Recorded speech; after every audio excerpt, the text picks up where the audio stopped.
นี่คือรูปปั้นช้างอยู่บริเวณ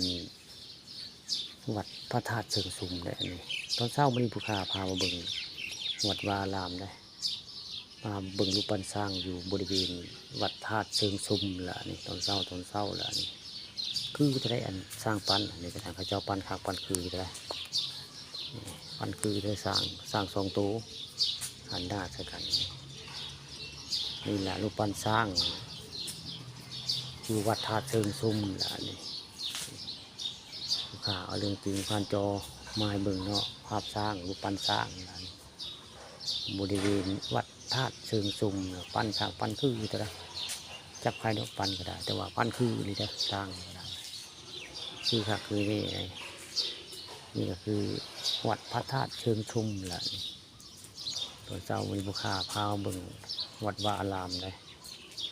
วัดพระธาตุเชิงชุมได้ศาลาใหญ่กว้างได้บริเวณคุณก็เป็นพระธาตุได้พระธาตุเชิงชุมมองนั้นก็จะว่ามี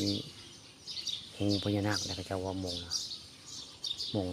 พระธาตุอยู่นะเขาว่าหูพญานาคขึ้นตะกี้ได้ก็จะว่าพระเจ้าผู้คนตั้งพระธาตุใส่ได้ขนาดนอนหูพญานาคได้มงนั้นนึงได้หูพญานาคบริเวณวัดพระธาตุเชิงชุมวันนี้บุคคาเลยเอาภาพเรื่องจริงผ่านจอเอามาให้เบิ่งเนาะเรื่องวัดวาอารามบริเวณวัดธาตุเชิงชุมล่ะนี่ขับได้ที่ทัดสวยงามเลยมื้อนี้ได้มาภารกิจมาเมืองวานาเนาะมีเวะมาเล่นง่ายเวะมาเล่นบริเวณ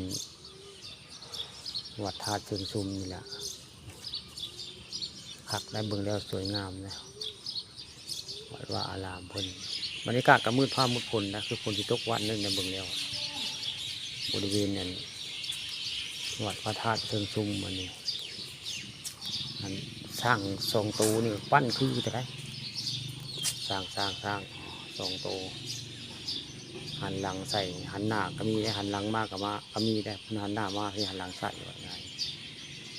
นี่แหละรูปปั้นสร้างนี่ก็คือเป็นวัดธาตุเชิงชุมนี่ก็คือเป็นพระธาตุแล้วนะพระธาตุเชิงชุมแล้วนะข้าเอาภาพสวยงามอลังการงานสร้างเอาไว้เบิ่งเรื่องวัดธาตุเชิงชุมแล้วนี่เราวัดธาตุเชิงชุมไปประจักษ์ผู้ข้าปฏิภาณเอาไม้เบิ่งศาลาคักศาลางามเลยศาลาวัดธาตุเชิงชุมมีรูปปั้นหลายอย่างเลย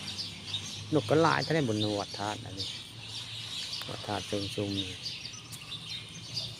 มีแต่กระเบื้องปูมดได้ในศาลาเดินนี่เป็นกระเบื้องมดได้เดินวัดธาตุอันนี้นี่แหละวัดธาตุเชิงชุมนั่นก็พระธาตุเชิงชุมเป็นเต็มเทินดู